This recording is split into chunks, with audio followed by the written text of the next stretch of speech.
baby, that's a spicy masterpiece right there. I'm gonna give myself a lot of credit. Obviously, JT gets all the love for capturing the magic that happens at MFP. But if I ever somehow didn't make it as a CrossFit coach, I would try to find a job in media and just splicing and creating stuff. So yeah, you got a knack for that, definitely. shout out to my what was I, junior in high school? It was like a video editing, actually freshman year at Monsignor Bonner High School, not too far away from here. I did a video editing class. It was like a movie class. Like I learned literally like all the terminologies and details of, like the freaking people who like hold the Really? cameras, the producing editor. Like I learned all that stuff, and I ended up having to make a short film freshman year. I have to pull that up somewhere You have actually. to find that, man. I think I do have it. And then I never did anything like that, but I was a school newspaper guy, which shouldn't be surprising. media, it still Yeah. counts, Get you in the morning Yes. chalk up. But, school newspaper vibes, man. Hidden talents, dude. Hidden freaking talents, dude. Good stuff. Well, yeah, I'm feeling good about that video editing, but I feel like I should change my voice. Hello, sir. Welcome to the airport here of MFP. Let's just go back to that. Yeah, what was the prompt that you put into Dude, chat? I think it's called like cyberpunk. I don't even whatever. That's not cyberpunk though. Maybe steampunk. Okay, because I was gonna say cyberpunk is like futuristic. Yeah, this is steampunk. So something about Oh, the steam engine, whatever. yeah. Oh, that makes sense. Sir Yeah, Joe, I have the formula here to start the train. It's the Cyberpunk goggles next on week, top. Next week, do cyberpunk. Well, it's Halloween, so you might want to do something with that. But I might do a psychedelic one for next week. Well, actually, Yeah. next week we got our We have a guest, guest. so yeah. I'll find something good for our guest next week to make it Halloweeny. But Is our guest a secret, or is it public? no, we'll reveal the guest at the end. Okay. We'll reveal it. I'm sure in the their probably own little group chats of members that it's already being leaked. So There are several group chats I've recently learned about. There was like class specific ones. Hmm. And, I don't even want to know or be involved in any of that. I just out of from the history of secret societies of MFP, I'm keeping my distance. yeah. Yeah. Can't blame you there, man. Man. All right. Well, let's talk about workouts this week. What's going on? How you feeling? Oh, sorry, I was knocked out. We're gonna talk about, just to give you guys a little insight and to get excited. We are gonna talk about the Just Show Up Cup workouts. So, but you gotta wait for that. We're gonna shoot the shit, go over some CrossFit stuff within the ecosystem that I find important to talk about today. But Yeah, I thought workouts this week have been great. I mean, I'm planning on doing today's Friday. I have to do this one in the afternoon and get there in the morning. But really, like Tuesday's flow, like it's been a while since we've done like, especially on that barbell day, like just a heavy stimulus, and that's something that if you go to like an L1 or an L2, like a heavy day is always kind of encouraged throughout, like the standard week of programming. And I think that this one really showed you that you could create intensity and conditioning in a way that just isn't slamming down doing 50 burpees, like just working on like maintaining your positions, moving heavy weight efficiently for a longer clock is a really good conditioning and strength and conditioning tool. So that was probably my favorite workout this week. I haven't done today's yet.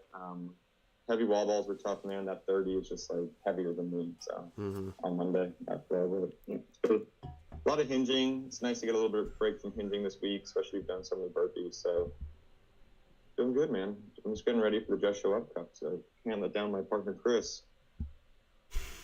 Dream team. I I liked the flow on Tuesday. one. I got so, obviously we do a handful of variations of using the sled. So we don't want to just get attached to holding the handles and pushing it, which is very common. But, we've done a lot of backward and lateral. And I've even done a variation where you take the straps and your arms are overhead. Yeah. That I initially saw when you that. wrote it, that's what I thought we were going to be doing. Yeah, I well, just saw it written. yeah, and that initially came out into the CrossFit world, I believe, in 2013 CrossFit Games, and there's like a super iconic workout called the Burden Run. It was like one of my favorite CrossFit Games workouts, where it was like they did a run, then they got the pig sled, they flipped it across the field 100 yards, and they took this log, they carried the log, and then they finished on the sled.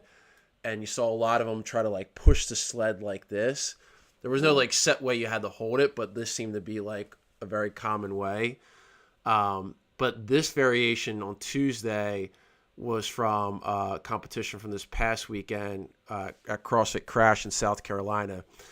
Super heavy, and there's that variation of like keeping your arms in extension is cool because it allows you to get a really good pull and tension on the sled, so you can load the sled up fairly heavy, and it allows you to get a really good leg drive, similar to if you were in front of the sled pushing, but it really targets like the glutes and hamstrings. Yeah.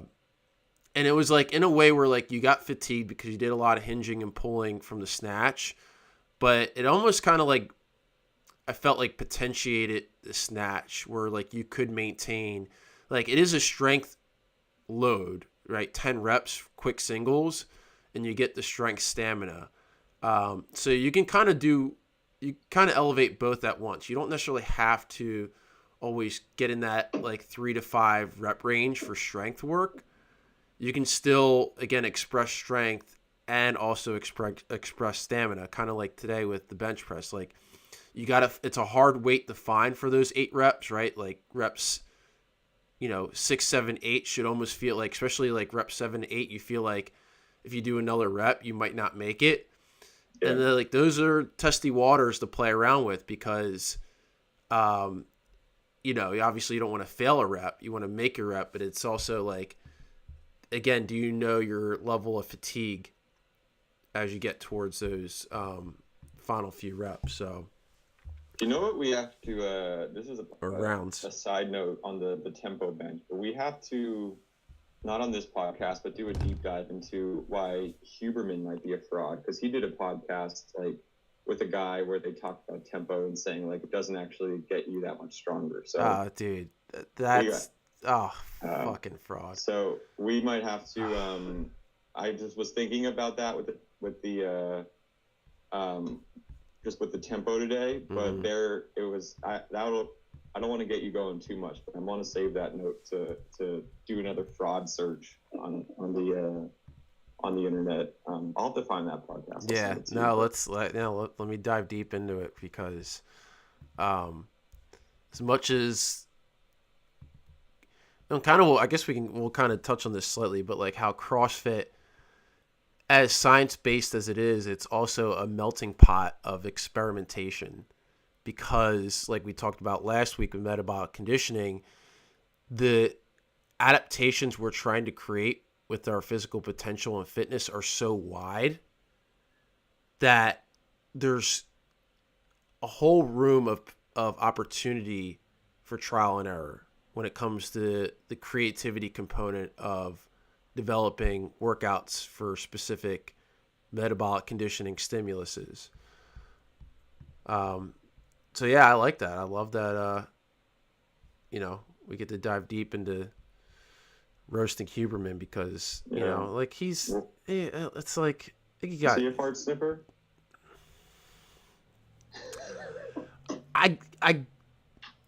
I would say no because he's fart sniffing because like not everything has to be data. Mm-hmm. Just give yourself room to just play. Yeah, no, I agree. And like, but he's also not, because he's also like trying to learn from so many different things and take input from so many different avenues of. He's very open, which yeah, and I like that. I like Huberman. he was kind of like, I listened to his podcasts and I was a little bit, I disagreed with it. And their whole argument was that it's tempo is good for longevity because you're moving with control and stability, but it's not necessarily beneficial for strength, which agreed is great for longevity, but no, it's definitely valuable for sure. Time under tension is just how you get stronger. So we'll do a deep dive into that maybe in a week or two. All right, we'll roast them up. Well, awesome. Let's get into. I want to talk about one, CrossFit and its new campaign that just released the other day about forging elite fitness, bringing back the old motto, the old good motto. But I do want to share this, and I shared this on my solo podcast, and I just want to get your take on this. This is something called the Burn Games. And so similar to like High Rocks, DECA, you know, we've had all the Tough Mudders, the Spartan races. It's a continuation of an era. And I feel like this era is even picking up a little bit more pace because you have something so significant like High Rocks or something like this, where it's an era of pseudo CrossFit events, competitive events, like you could even say. Like, we know there's been the pseudo functional fitness gyms that are trying to be, you can say, a watered down version of CrossFit, maybe not even realizing that they're trying to do that. But anyway, this is called the Burn Games. So let's just get your initial thoughts. In August at 20 of our host locations. 64 made it here to finals, 16 in each of our divisions. Now, this is a tough competition. This is the best of the best. Our elite athletes, the top 1% of Burn Nation, and they have fought and clawed their way to get here. Okay, we already got this going on. All right, tell us. Place it made worrying about today. A lot to do still. It's a marathon. So how are you crossing? Before our 5-15 camps, I don't have much time. But during box, That keeps him going. Yeah. They're neck and neck. All right. Lyle Schwartz. Ooh. Box jump. That's a no rep. He's got to drive those hips forward, bite the quad burn, stretching, Like lots of foam rolling. What is Grant Luke? And then they have his elbows are bent and it's barely getting to the top of his shoulder. So what it is the point of any of this? Like, not one person has done one rep of anything in this entire video. Exactly. There has not been one single rep. Not one. Like, what is the point of having something be competitive in nature if you're not going to standardize the movements? That's like saying, like, exactly. Like, it's that's okay. like, yeah. That's like in making a new baseball league where as long as you make contact with the ball, you get on base. It's like, that's not how the game works. It's like you gotta get a hit. Like, you can't just foul the ball off and be like, you're on base. Like, if there's no why am I so triggered? Dude. If there's no standardization, you're just wasting time. Oh, I actually still really need to do my High Rocks spiel, but I know that'll take 2 hours. Well, we will have a topic on this one day for sure. And I talked about this, like, it's just such a great time to be a CrossFitter and somebody that goes to a CrossFit gym that really gets it, because as you're seeing these uprises of events, and then some of these are even trying to make like their own affiliates, right? And it's okay. Like, look, if they want to work out like this in their workout gyms or affiliates or whatever, great, good for you. You're getting exercise, you're doing it. But then, and you know, regardless if you're not aware of standardizing movement and creating a whole new identity to what you do, but when you start to put it in a competitive setting, now you're really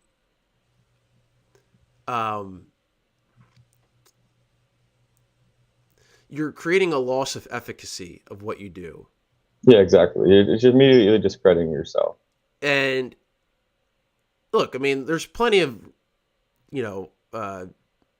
funny videos of people doing CrossFit and falling off boxes, stuff like that, but like they're actually doing things that like that's just a fail. Like that's just like you're just trying to roll over the box just to roll over the box, or like, you know, this arch and hollow, your feet aren't even passing the plane of motion of the bar, your elbows are bent, you know, this like how do you can't standardize those swings. You can't, no one's standing up on a deadlift, reaching full depth on a squat. And that's okay if they want to do that regularly, but once you start to move it into a competitive setting, then you're really starting to, I just feel like, discrediting yourself, to be honest. But Yeah. and I just feel like this is just significant for CrossFit, just for us to really, and I don't want to be like, yeah, we do CrossFit, we're better than you, but it just gives you a sense of pride to know that, and I put like, why am I so triggered, right? You know, I'm like, because the reason why I'm triggered, because there's going to be a mass amount of people, because there are probably hundreds of thousands of people that are probably watching this and like think that's acceptable. Yeah. They think that's the top tier of an athlete when it comes to the fitness. And CrossFit's already standardized what it's like to be the fittest on earth. Like that's trademarked. The fittest on earth is a trademark CrossFit Games name. Yeah, man. I mean, it's the perfect transition into like why I think it's so like such a good thing, and I love that CrossFit went back to like the old school forging elite fitness, because then we could explore like elite fitness isn't being able to snatch 300 pounds. Elite fitness is being able to move the standard consistently and like actually have a quality of movement that follows a specific standard and is measured, and like that's what it is. And you know, we could get into that a little bit here. It's not like you wrote in the notes, like it's not a level of fitness, and that's true. It's just the standard you hold. And even if, you know, you want to water things down, and like, I think a lot of our community, a lot of people, maybe not a lot, but people have done CrossFit in their community for a while. And when we introduce things like fun fit variations, right? And people might be like, oh, that's just a watered down version of what we're doing.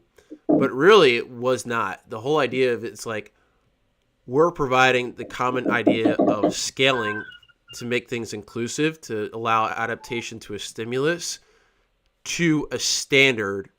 Like you doing dumbbell thrusters versus a barbell thrusters, same loading, but just different implements to the same range of motion, depth, lockout, is just still holding you accountable to the methodology and what we do in CrossFit. It's not doing a watered down version boot camp where you might be holding super light dumbbells that aren't giving you adaptation, and then you're doing a quarter squat into a half lockout. Like, you know what I mean? Like those are the differences. Yeah. And I think that comes back to like this whole idea of it's a great time to be a CrossFitter, because we are bringing about this ethos, this mantra, this vision of what was intended from the very beginning. And this branding, right, Forging Elite Fitness, goes all the way back to the very, very beginning origins of CrossFit, right? It was this whole idea of Forging Elite Fitness. And we've talked about many times that like how that developed initially was attracting those in the fitness space, strength and conditioning space, who really wanted to take fitness to a whole nother level, like to a point of extreme, where it started to deviate a little bit away from the true origins of the method, which was an inclusive general fitness program for the general population. But that didn't mean that just because I'm taking somebody off the couch doesn't mean that I can't give them a threshold, a goal, you can say, for you to surpass far more than what you ever thought of physically. And that really comes down to like what the true origins of Forging Elite Fitness is. It was the idea that, one, we're creating a method that is backed by science in a way that's contrary to what's been out there. Right? So the fitness aspect, defining fitness, understanding the components of fitness, making it measurable, observable, repeatable. The whole elite concept is you're constantly setting a high standard for yourself of just showing up, of putting in the work, of being willing to try new things. And it's okay. Elite doesn't have to be handstand walking. It could be you just supporting yourself in a pike on the floor or in a plank and getting inverted, right? The elite is you willing to scale, modify in a way that's going to allow you to get better and adapt.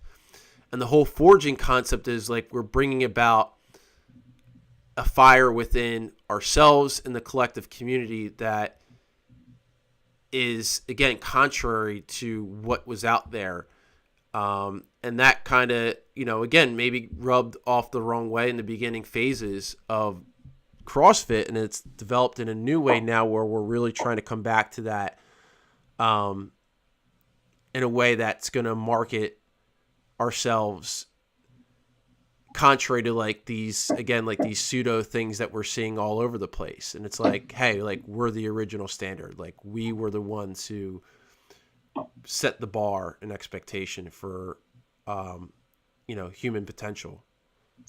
Yeah. And I think that one more thing I could add to this new idea of like elite is, just how people who are really committed to CrossFit in general, like it's not just something they do, like it becomes a lifestyle. Like it's not just like, there's a reason why CrossFit people, like we always joke that CrossFit people only hang out with CrossFit people, but it's because like you have these commonalities, like you live your life in a way where your fitness and health is prioritized. And we live in a world like where that's really not the case, but with the CrossFit methodology, because of how it's standardized, because of how it's written, you realize that your time in the gym is just as important as your time outside of the gym. So it becomes like, your fitness and your health becomes more than just something you do. It just becomes part of like who you are and like what your life is like 24/7.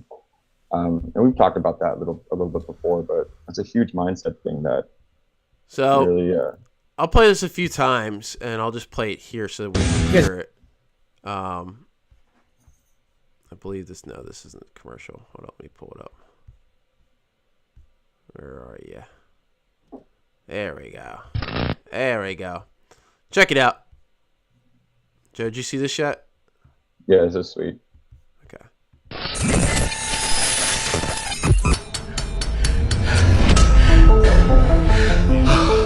It all starts with a choice. You don't feel strong. You don't feel ready. Good. You showed up. Easy. That's the only starting point. This isn't about perfection. Here we go. It's about the fight. Failure? It's not a detour. It's the road that progress demands. We don't ask, are you able? We ask, are you willing? Willing to walk through the door, to turn fears into fuel, to keep showing up again and again. The true test has never been ability. It's willingness.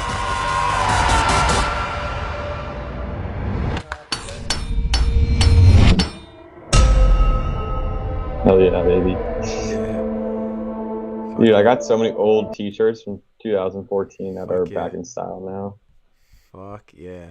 All right, well, a few things about that. I will be a little critical. My only first like critique of that, if I have any critique, is there was too much barbell, to be honest. And too much gear. Too much gear, too much barbell. Like that's not a reflection of like your typical affiliate person. But with all that said, and I'll talk about the whole idea of campaigns and all that thing and these things, but the one thing I do want to acknowledge is because like back in the day when it was the whole origin of Forging Elite Fitness and with CrossFit Media, it gained a lot of traction through the CrossFit Games athletes. And it seemed like CrossFit Games athletes were the ones being shown as like, these are the tip of the spear type of people. Like these are the people that have used methodology to really express a higher version of themselves. But it ended up being that, you know, anybody seeing CrossFit or thinking about CrossFit thought that those are the only people who do CrossFit. And so what I like about that commercial is that it really highlights the broad range of individuals that you see within a CrossFit gym, just like the people that you see at CrossFit MFP. You know, it's these people that are wanting to be better and kind of going to the message, which I like. It's like, it's not for everyone. It's only for those who are willing. You have to be willing to take these steps to be the best version of yourself. And it's obviously not easy, right? There's going to be a lot of challenges, but like if you do, you're going to reap the benefits. So that was like the one of the big things that I really acknowledged and I feel like is helpful. Now, do I feel like, you know, these campaigns and these commercials are going to, you know, bring more people into the gym? Who knows? I think the biggest thing that we need to understand, especially as coaches, as an affiliate owner, as a collective community, is that we do have this resurgence of like our vision, right? Yeah. And I think it's been argued, and I listen to a lot of people who are really into the space and communicate about this, like this whole vision of CrossFit, this leadership of CrossFit is all lost and all these things. And I disagree, actually. I think regardless, it doesn't matter who buys CrossFit or whatever. None of our members or none of the people walking in the CrossFit MFP are coming in because someone bought the company or whatever, or Glassman or what. It doesn't matter. They're coming in for us. So we have to be the leaders, the affiliate owners, the coaches. We are the leaders. We are the standard, right? And the vision that we develop our standard from is as simple as these messages here that are expressed. You know, if you go to here and with CrossFit, I would just read through this. I'm not going to read all the way through it, but especially someone like Nicole Carroll, who's been, if you don't know who Nicole Carroll is, watch this workout, Nasty Girls. Nasty Girls. Oh yeah. I swear this is a workout. We're not watching porn. Nasty. This is nasty. Fucking beast of females back in like 2008, just beasting on muscle ups, hang power cleans, air squats to a very good standard. But she's been around forever, and she just writes about the whole explanation of Forging Elite Fitness. And I think it just really puts into perspective of, again, this purpose. Our purpose is to secure health, right? That was always the initiative of CrossFit. You know, working against chronic disease, working against this whole idea of building our work capacity. And so like we have to be the leaders. We have to continue to set the values and the vision with what we do as affiliate owners. And I think like over the years, like so many affiliate owners left and so many reasons, but it's like they're always expecting something like from the brand or from HQ. And it's like, even Greg's mindset was just like, who cares if someone opens up across the street from you, a CrossFit gym? Like there's more than enough people to go around. Like what are we doing to set ourselves apart as a brand, as a methodology, as a gym, as a coach? And it comes back to like us recognizing in this unapologetic way, in this contrarian way, that like we are this high standard of fitness, the way we program, the way we create inclusivity, the way we, develop progression, the way we just think, move, connect, get people to expand themselves outside of the gym, create purpose is really strong. So I think that's kind of where, as I close this up, like this whole idea of like MFP, you know, we've been really working on like expressing our values, right? Like movement, family, purpose, simple, right? And we can expand upon that in so many ways. And, you know, us being leaders in our own CrossFit space and trying to set an expectation and standard, like the coaches, not just by the way we coach, but like we take the workouts, we do the movements to a high standard. We, you know, expect a lot of ourselves outside of the gym too. Yeah. Yeah, man. I think it's great. Something that people should be proud of, because committing to that's not easy. And you say that all the time, like it's not an easy fix. Not meant to be. It's meant to be hard. Talking about expressing yourself outside of the gym to a high standard. This is this fucking guy definitely does CrossFit, dude. This dude literally parked the fucking truck full lockout and just got out and started ripping pull-ups. Dude, if I was a UPS driver, I would totally be this guy. And like, what the hell? look at that ISO at the top. He does an ISO hold, the thing on, dead hang, extra weight on him. He's just casually sitting here. He's gonna bust out a set of 20. The video's 30 seconds, and it's a fat bar. Yeah, dude, thick bar. Like this guy, like only CrossFitters move like that, dude. Yeah, 100%. What a beast, dude. That's awesome.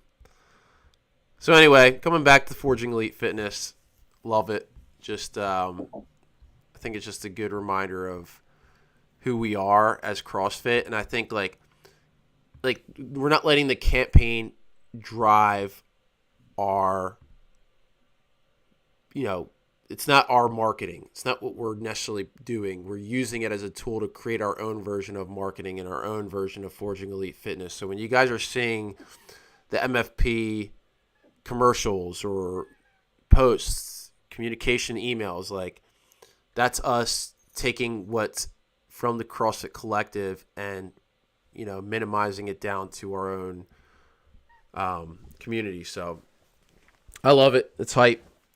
It allows us to, you know, do the good deed. All right, let's do a little reveal. Okay, we could do a quick commercial break.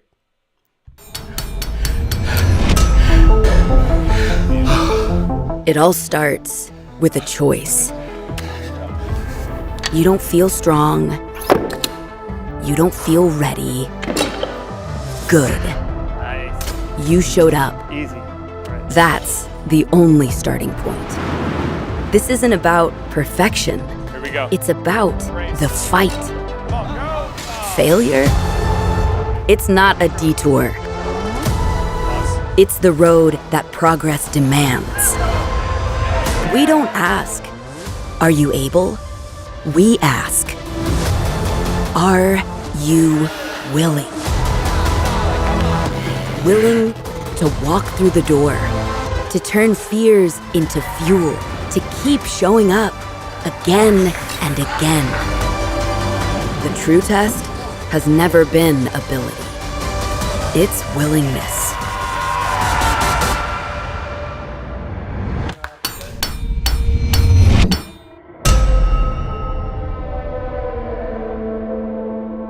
I think it is. It has to be. No one really knows though. It might be all three of them. Dude, it's probably Ken. Ken, if this is you watching as MacMart, that guy at the end deadlifting was totally you, man. A rage scream. All right, baby, it's here. Just show up, cup. Quick reveal. All right, we'll post these on social media, share them out.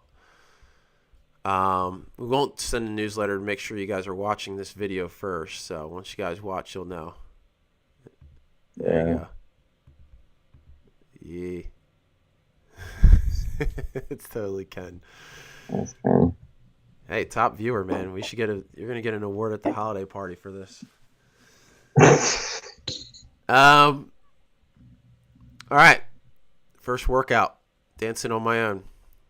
Decided to name all these just to give it some flair, give it some fun. The old concept is I go, you go. So you're working solo, but with a partner, your work is dependent on, obviously, your partner's speed and capabilities. So there is a teamwork effort to this. Obviously, we'll scale reps, progressions as needed, but it's just an I go, you go, 20 hops, 10 total snatches with the dumbbell, 10 arch and hollow, hanging reps, toes to the ring, whatever you want to work on. So this will be interesting. I think a top score would be anywhere from like 7 to 10 rounds total of each. I mean, holding that on the minute would be pretty tough. The toes to the rings take a little bit of time to complete. So I'd say a good goal for partners would be like 90 seconds each per round. I could get you up to 8 rounds each. And then we're going into some more midline work. So kind of like a gymnastic element on Monday here, working a lot of midline, stamina with the test. And so your total score will be the amount of rounds, reps that you do. So if I do 10 rounds of the AMRAP total as a team, that's 300 reps. And if I accumulate 3 minutes worth of L-sits, then that's going to be, 60 seconds times 3. So 120 seconds, I add that. So my score would be 420 as my final score. So we'll get whiteboards out. You guys will be able to work together, write down your reps, write down your seconds, all that. You guys can do the math. It'll be a lot of fun. Yeah, this is a good one. You gotta move quick. I think that it's a good start because working with a partner, I think symbolically it's like you guys are a little less dependent on each other to start, and then as this progresses, the relationship's gonna have to reach a new level. Yeah, man, that's the whole idea. It's the first time you're seeing your partner at the bar or wherever event, and you're eyeing them up a little bit, give them a little up down. Hey, I think this person might be the one. You hear that, Chris? Good for you, man. I'm excited, and I think it's just a good, simple workout to start the week with. Moderate skill range. Again, all can be really scaled well for anybody. So, hey, why don't you and Coach Ryan partner up? You guys are both still lone wolves up there. He's got to come to 4 a.m. Have him show up. I'll put you guys on the board. You guys got to get involved in this. 4 a.m. if he shows up, man. He's not going to do that. It's going to get hot and steamy. If you want to get hot and steamy with me at 4 a.m., the Clust and Lust. Yeah. Here we go. Yeah, I think Coach Ryan, John Howard might be solo still. Yeah, that would be cool. That would be a good combo. They're perfect for each other. We will do a first part in this workout where we are going to get heavy, but it's really just to prime up. So you notice none of these are going to have the prescribed weights or anything, so you'll have to wait for the workouts to be posted to see all that. And I got a run course planned that will be revealed when I post the workouts in full.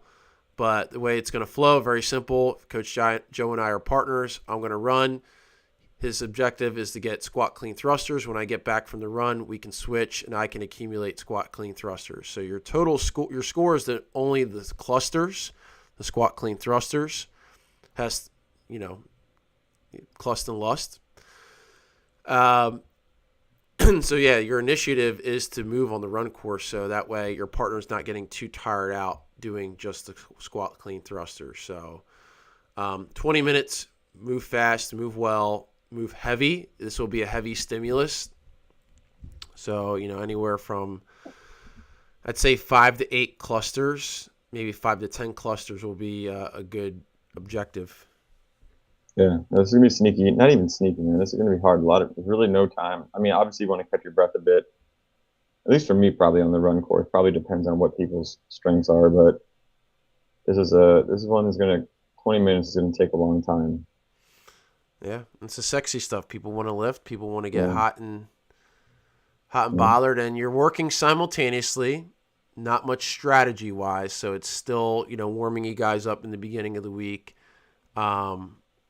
But yeah, baby, that's the next phase of the relationship, man. You start getting it in. Start getting hot and lusty, baby. That's right. It's just like taking a bite of that Mac Mart cheesy goodness. Yep. That's right. All right. Next up, we got the Welcome to Heartbreak Ridge. This is it. This is where you got to start to incorporate communication skills with a partner in your relationship. As you develop, you move in. You know, it's not just dates anymore. You got to start taking things a little bit more serious. And so there's where arguments start to happen. You have your first argument. You get past it. You move on. You communicate. And that's kind of how the flow of the workout's going to be. You split the reps any way you'd like. You go in order. And, yeah, I go, you go at any point, and you strategize. Yeah. I think, too, you chipper. could always communicate with your partner, too, what your strengths and weaknesses are. You know, it doesn't have to be perfect equal split of reps. You guys can get creative with that. That's where the communication comes into play. And just in terms of balance of the programming, it's like, you know, we went from like AMRAPs, set reps, and so like we want to have a chipper in there that really creates a little bit more balance in terms of the scheme of the workout. So I'm excited for this one. This will be fun to see. See how you guys hold up. So especially when you get to that back half with the burpees over the block, like that's really where, you know, hey, I need you to step in. I'm hurting a little bit. Hey, I need to take a break. Yeah, it's a great workout. Who's got the balls to send it on the bike? All right, and then we get in some CrossFit, fourth event, right? Creme of the Cup. This is where you're going to put the ring on the finger, but it's going to show that you guys are really in sync. You guys are ready to take that step into your relationship. You're working simultaneously. You both have to complete the movement. So say, for example, you and I are partners. I'm going to deadlift. You're going to hand release push-up. We do 10 of each. Then we switch, do 10 reps of the other movement. And then we go to the box jump over. I'm going to do 4. You're going to do 4. Then we go to the 9. We both do the 9 and 9. Once we both complete, we go to the 8. So, like, I can't start my hand release push-ups until you're done the deadlift. You know what I mean? So there's going to be some communication there, but you're kind of working solo, and you're working also in the independency of your partner as they're going. So we go with the high rep, 10 to 1 with the deadlift push-up. We take a break, and then we go from the low rep, 1 to 10 overhead squat pull-up. So more of the high skill. We're going to lighten the weight. Still with the box jump overs in between. Good goals is to finish this within the 10 minutes. But, you know, if you do, you would start back over. So this will be fun.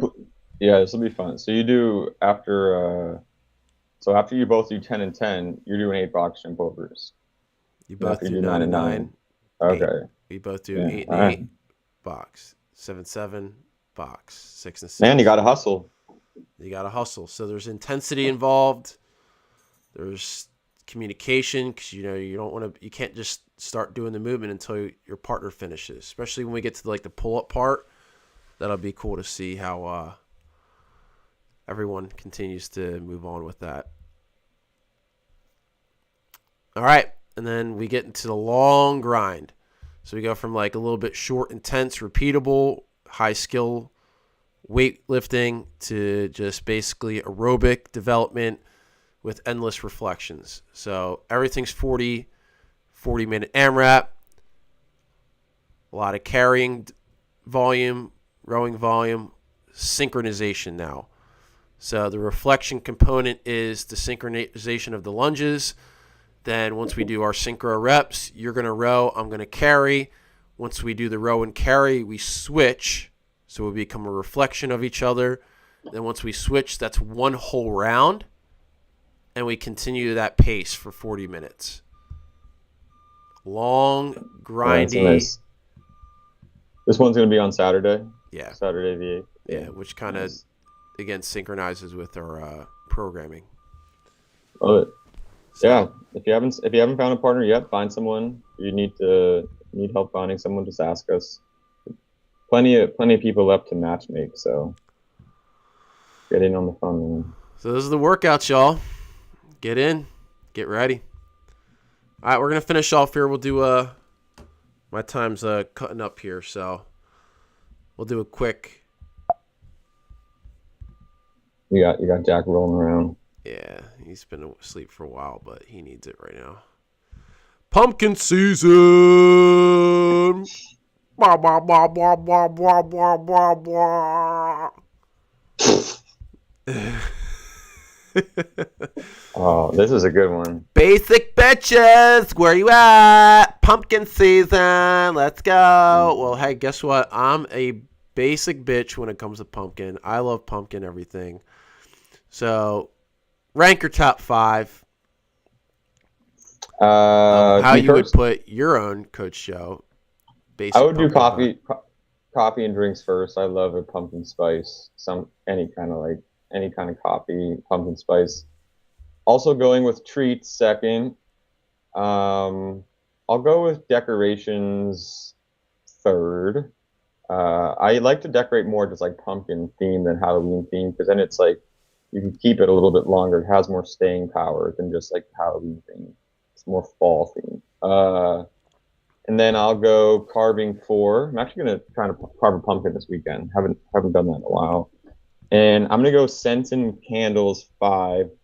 I actually love candles and scents, but I've decided I'm scared of them because of I read a book, a wellness bro book on like artificial scents, and now I'm scared of them. So, but I love them, but I'm scared that they're bad for me. Dude, I think about that shit every time I like clean the bathroom and I'm like using bleach and dude, I'm like 10 times more of a ding dong every time I clean using artificial shit. Like I feel my nervous system go, fuck you. Yeah. Like I'm literally more stupid every time I feel stupid. Like I can't put together my sentences.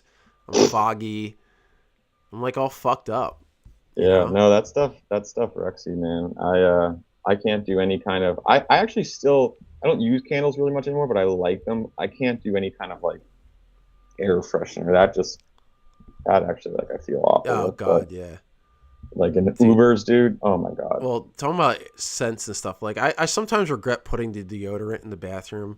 Last Saturday, 8 a.m. It's not poop spray, by the way. People use it as poop spray. Guess what happened? Last Saturday workout.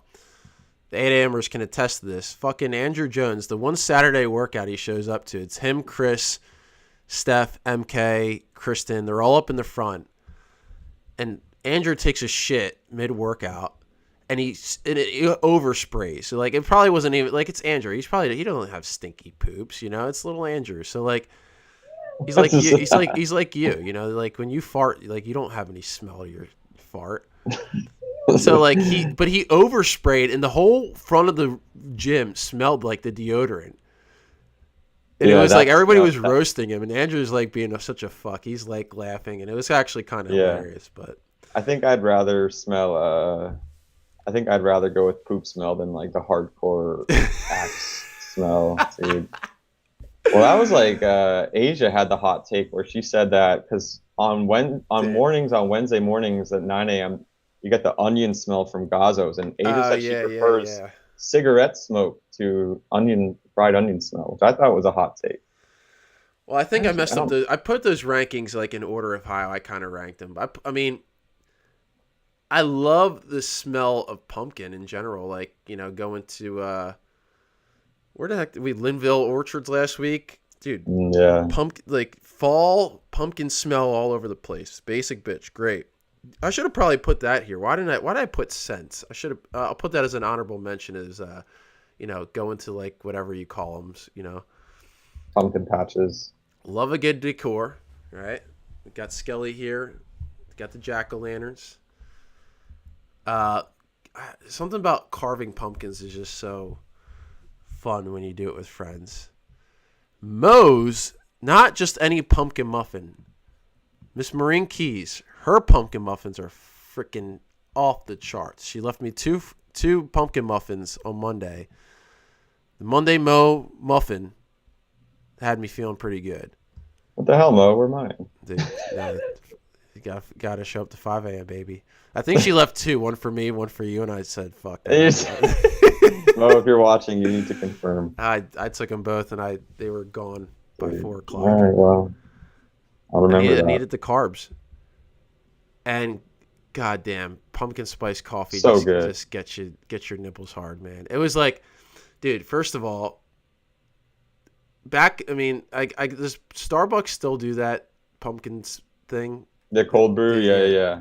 God, Nora loves it. That was literally a crack addiction when I was drinking that.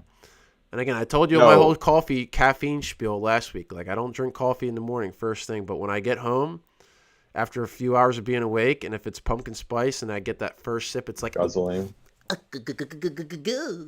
Yeah. Hey, shout out to today's. How about we get a sponsor from Ocean City Coffee? Because Laurie, I just bought the Autumn Spice and Pumpkin Spice coffee from her, and Autumn Spice is really good. Like it's. I heard it was pretty good. Yeah, it's a new flavor, like a new blend.